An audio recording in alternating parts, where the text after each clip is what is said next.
சென்னை அண்ணா பல்கலைக்கழக வளாகத்தில் மாணவி பாலியல் வன்கொடுமைக்கு ஆளாக்கப்பட்ட சம்பவத்தில் கைதான குற்றவாளியை சிறையில் வைத்தே புலன் விசாரணை மேற்கொள்ள வேண்டும், உடனடியாக பிணை வழங்கக்கூடாது என விசிக தலைவர் திருமாவளவன் வலியுறுத்தியுள்ளார். சென்னையிலிருந்து கோலாலம்பூர் செல்வதற்காக சென்னை விமான நிலையம் வந்த விடுதலை சிறுத்தைகள் கட்சியின் தலைவர் திருமாவளவன் செய்தியாளர்களை சந்தித்தார். அப்போது பேசிய அவர், மலேசியாவின் பினாங்கு பகுதியில் 2 நாட்கள் உலக தமிழர்களின் வம்சாவளி மாநாட்டில் பங்கேற்பதற்கு ஒருங்கிணைப்பாளர் செல்வகுமார் கொடுத்த அழைப்பின் பேரில் மலேசியா பயணம் செய்வதாக தெரிவித்தார். மலேசியா பினாங்கு பகுதியில் ஜனவரி 4 மற்றும் 5 ஆகிய 2 நாட்கள் உலகத் தமிழர் வம்சாவளி மாநாடு நடைபெறுகிறது. அந்த மாநாட்டில் பங்கேற்பதற்கு நம்முடைய ஒருங்கிணைப்பாளர் செல்வகுமார் விடுத்த அழைப்பை ஏற்று நான் இன்று மலேசியா பயணம் செய்கிறேன். மேலும் தமிழகத்தில் பல்வேறு இடங்களில் பெண்களுக்கு எதிரான வன்கொடுமைகள் அவ்வப்போது நடைபெற்று வரும் சூழலில் அவர்களுக்கான பாதுகாப்பை உறுதிப்படுத்த வேண்டும் என்று வலியுறுத்தினார். தமிழகத்தில் பல்வேறு இடங்களில் பெண்களுக்கு எதிரான வன்கொடுமைகள் அவ்வப்போது நடந்துள்ள சூழலில் அவர்களுக்கான பாதுகாப்பை உறுதிப்படுத்த வேண்டும் என்று விடுதலை சிறுத்தைகள் கட்சி அவ்வப்போது தமிழ்நாடு அரசுக்கு சுட்டிக்காட்டியிருக்கிறோம், வேண்டுகோள் விடுத்திருக்கிறோம். மேலும் அண்ணா பல்கலைக்கழக மாணவி பாலியல் வன்கொடுமை வழக்கில் யார் சார் என்பது குறித்து விசாரிக்க வேண்டும் எனவும், கைது செய்யப்பட்டவரை தாண்டி வேறு சிலருக்கும் தொடர்பு இருக்கக்கூடும் என சந்தேகம் எழுவதாக கருத்து தெரிவித்தார். அண்ணா பல்கலைக்கழகத்தில் பெண் பாலியல் அத்துமீறலில் ஈடுபட்ட குற்றவாளியை சிறையில் வைத்தே புலன் விசாரணை மேற்கொள்ள வேண்டும், உடனடியாக பிணை வழங்கக்கூடாது என்று வலியுறுத்தியதோடு, குற்ற சம்பவங்களை வைத்து அரசியல் செய்பவர்களுக்கு தான் போராட்டம் நடத்த அனுமதி மறுக்கப்படுகிறது என்று கருத்து தெரிவித்தார். அந்த வகையிலே அண்ணா பல்கலைக்கழக வளாகத்தில் நடந்த பாலியல் வல்லுறவு, அதில் தொடர்புடைய குற்றவாளி கைது செய்யப்பட்டிருந்தாலும் கூட அந்த குற்றச் செயல் பெரும் அதிர்ச்சியை, வேதனையை உருவாக்கியிருக்கிறது. இந்த வழக்கை பொறுத்தவரையில் கைது செய்யப்பட்ட நபரையும் தாண்டி ஒரு சிலர் அதில் ஈடுபட்டிருக்கக்கூடும் என்ற சந்தேகம் வலுவாக உள்ளது. குற்றவாளிகள் யாராக இருந்தாலும் அனைவரையும் கைது செய்து உரிய நடவடிக்கை எடுக்க வேண்டும். கைது செய்யப்பட்ட நபருக்கு உடனடியாக பிணை வழங்கக்கூடாது. அவரை சிறையில் வைத்தபடியே புலன் விசாரணையை முடித்து குற்றப்பத்திரிகையை தாக்கல் செய்து வழக்கு விசாரணையையும் முடித்து தண்டனை வழங்க வேண்டும் என்று விடுதலை சிறுத்தைகள் கட்சி வலியுறுத்தியுள்ளது.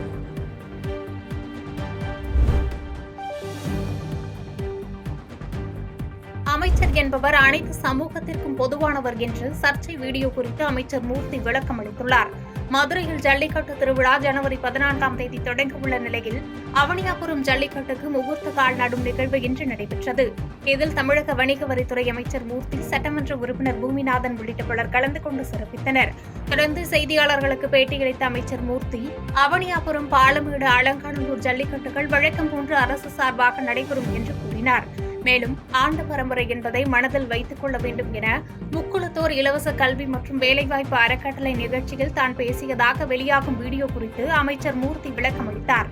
அப்போது பேசிய அவர், சமூக வலைதளங்களில் தான் பேசியதாக தற்போது பரப்பப்பட்டு வரும் குறிப்பிட்ட வீடியோ உள்நோக்கம் கொண்டது என்றும், அதில் குறிப்பிட்ட சமூகத்தார் அனைத்து சமூகத்தாரோடும் நல்லிணக்கத்தோடு உறவை வளர்த்துக் கொள்ள வேண்டும் என பொருள்பட பேசியுள்ளேன். டிஎன்பிஎஸ்சி தேர்வில் அக்குறிப்பிட்ட சமூகத்தை சேர்ந்த மாணவ மாணவியர் வெற்றி பெற்று பணியில் சேரக்கூடிய நிகழ்ச்சிக்கு வாழ்த்து தெரிவித்திருந்தேன்.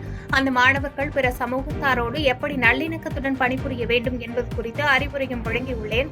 அதனையெல்லாம் குறிப்பிடாமல் இந்த வீடியோவை பரப்பி வருகிறார்கள் என்று குற்றம் சாட்டினார். அந்த பேச்சு முழுவதையும் வெளியிடாமல் குறிப்பிட்ட ஒரு பகுதியை மட்டும் வெட்டி பரப்புகின்றனர் என்றும், அமைச்சர் என்பவர் அனைத்து சமூகத்திற்கும் பொதுவானவர், இங்கு ஒரு சார்பு நிலையோடு யாரும் இயங்க முடியாது என்றும், ஆகையால் இதை பொருட்படுத்த தேவையில்லை என்று விளக்கம் அளித்தார்.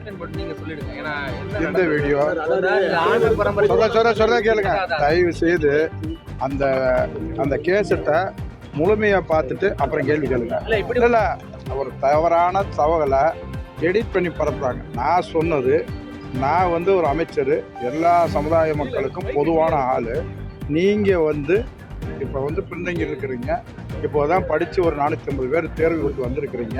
இந்த 450 பேர் பதவிக்கு வருகிற போது எல்லா சமுதாய மக்களும் உங்களுக்கு நீங்கள் நல்லபடியாக அனுசரித்து நடந்துக்கிறதுன்றது தான் அதில் இருக்குது. அது அந்த கேசட்டை முழுமையாக பார்த்துட்டு சொல்லுங்கள்.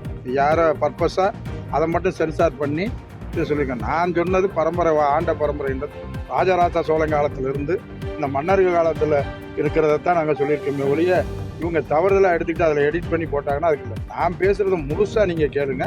எல்லா சமுதாய மக்களும் பயன்படுற மாதிரி நீங்கள் இன்றைக்கி தேர்வு பெற்றவங்க நடந்துக்கிறணும்.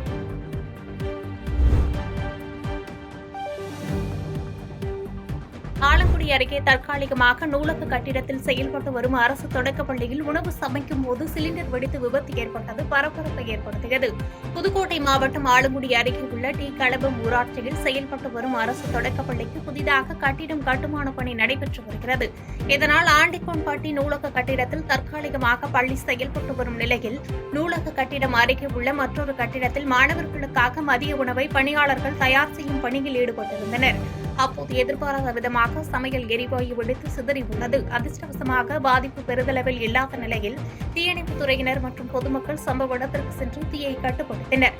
முன்னதாக மாணவர்கள் அருகில் உள்ள கோயிலில் பாதுகாப்பாக தங்க வைக்கப்பட்டதைத் தொடர்ந்து சம்பவ இடத்தில் வட்டார வளர்ச்சி அலுவலர் உள்ளிட்ட வருவாய்த்துறையினர் ஆய்வு மேற்கொண்டனர். அரையாண்டு தேர்வு விடுமுறை முடிந்து பள்ளி இன்று மீண்டும் திறக்கப்பட்ட நிலையில் அரசு தொடக்கப் பள்ளியில் சமைக்கும் போது சமையல் எரிவாயு வெடித்து சிதறியது அந்த பகுதியில் பெரும் பரபரப்பை ஏற்படுத்திய நிலையில் சம்பந்தப்பட்ட பள்ளியில் கட்டுமான பணியை உடனடியாக முடித்து மாணவர்களுக்கு பாதுகாப்பான முறையில் கல்வி கற்க வழிவகை செய்ய வேண்டும் என்று பெற்றோர்கள் கோரிக்கை வைத்துள்ளனர்.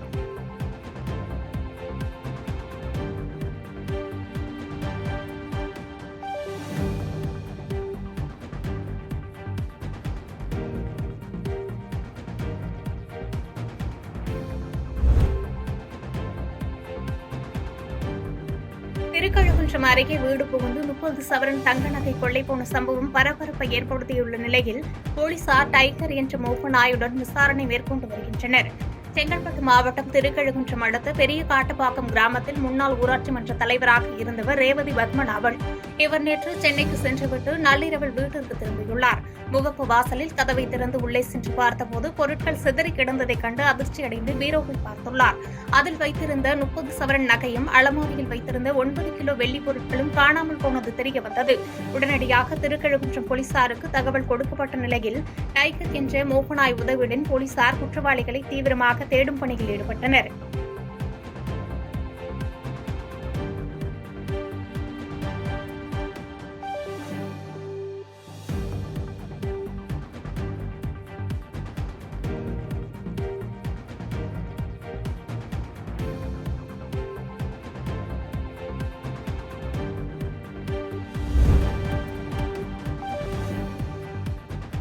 திருச்சி விமான நிலைய ஓடுதள விரிவாக்க பணிக்காக நிலம் கையகப்படுத்தும் பணிகள் 97% நிறைவடைந்துள்ளது என திருச்சி விமான நிலையத்தில் துரை வைகோ பேட்டியளித்துள்ளார். திருச்சி விமான நிலையத்தில் மதிமுக பொதுச் செயலாளரும் திருச்சி நாடாளுமன்ற உறுப்பினருமான துரை வைகோ செய்தியாளர்களை சந்தித்து பேசினார். அப்போது பேசிய அவர், அரசு பள்ளிகளை தனியார் பள்ளிகள் தத்தெடுக்கும் திட்டம் தவறாக புரிந்து கொள்ளப்பட்டுள்ளது. அரசு பள்ளிகளின் கட்டமைப்புகளை மேம்படுத்தி தனியார் பள்ளிகளுக்கு நிகராக அரசு பள்ளிகளை தரம் உயர்த்ததான் அந்த திட்டம் செயல்படுத்தப்பட உள்ளது என்று விளக்கமளித்தார். மேலும் திருச்சி விமான நிலைய ஓடுதள விரிவாக்க பணிக்காக நிலம் கையகப்படுத்தும் பணிகள் 97% நிறைவடைந்துள்ளது என்று தெரிவித்த துரை வைகோ, பெண்கள் பாதுகாப்பு குறித்து பேச பாஜகவினருக்கும் பாஜக தலைவர்களுக்கும் எவ்விதமான அருகதையும் கிடையாது என்று சாடினார். சென்னை அண்ணா பல்கலைக்கழகத்தில் மாணவி பாலியல் வன்கொடுமை செய்யப்பட்ட சம்பவத்தில் குற்றவாளி 5 மணி நேரத்திற்குள்ளாக கைது செய்யப்பட்டுள்ளார். வெறும் புகைப்படத்தை மட்டும் வைத்து அவர் திமுககாரர் என கூற முடியாது என்று கருத்து தெரிவித்தார். மேலும் அதிமுக ஆட்சியிலும் தவறுகள் நடந்தது, ஆனால் மக்கள் போராட்டங்கள் நடத்திய பின்புதான் தவறு செய்தவர்கள் மீது நடவடிக்கை எடுக்கப்பட்டது என்று குற்றம் சாட்டியதோடு தற்போதைய திமுக ஆட்சியில் உடனடியாக தவறு செய்தவர்கள் மீது நடவடிக்கை எடுக்கப்பட்டு வருகிறது என்று கூறினார். பெண்கள் பாதுகாப்பு பற்றி பேசுறதுக்கு பாஜகவுக்கு பாஜக தலைவர்களுக்கு எந்த அருகதையும் கிடையாது. நீங்க நேஷனல் கிரைம் ரெக்கார்ட்ஸ் பியூரோ போய் பாருங்க. நீங்க தேசிய குற்றங்களுக்கு உண்டான ஒரு ஆவணம் இருக்கு, அது எவ்ரி இயர் அவங்க இது பண்றாங்க. அதுபடி பார்க்கும் பொழுது குற்றங்கள் அதிகமா பெண்களுக்கு குற்றங்கள் நடக்கிறது, பெண்களுக்கு எதிரான குற்றங்கள் நடக்கிற அதிக மாநிலம் உத்தரப்பிரதேஷ். உத்தரப்பிரதேச கிட்டத்தட்ட கடந்த 3 முறை ஆட்சியில் இருக்கிறது யாரு? அங்க பாஜக தான். அங்க பெண்களுக்கு இந்தியாவோட அதிகமா பெண்களுக்கு எதிரான குற்றங்கள் பாலியல் வன்முறையா இருக்கு, அங்கதான் நடக்குதாங்க. நடந்தது மிக மோசமான ஒரு தப்பு. அது இனிமே அந்த மாதிரி தப்பு நடக்காத மாதிரி நம்முடைய முன்மாதிரியா அரசு நடவடிக்கை எடுக்கும் நம்பிக்கை இருக்கு. பாதகம் செய்பவரை கண்டால் நாம் பயம் கொள்ளலாகாது பாப்பா, மோதி மிதித்து விடு பாப்பா, அவர் முகத்தில் உமிழ்ந்து விடு பாப்பா. அண்மை செய்திகளை உடனுக்குடன் தெரிந்து கொள்ள இணைந்திருங்கள் எம் நாடு தொலைக்காட்சியுடன்.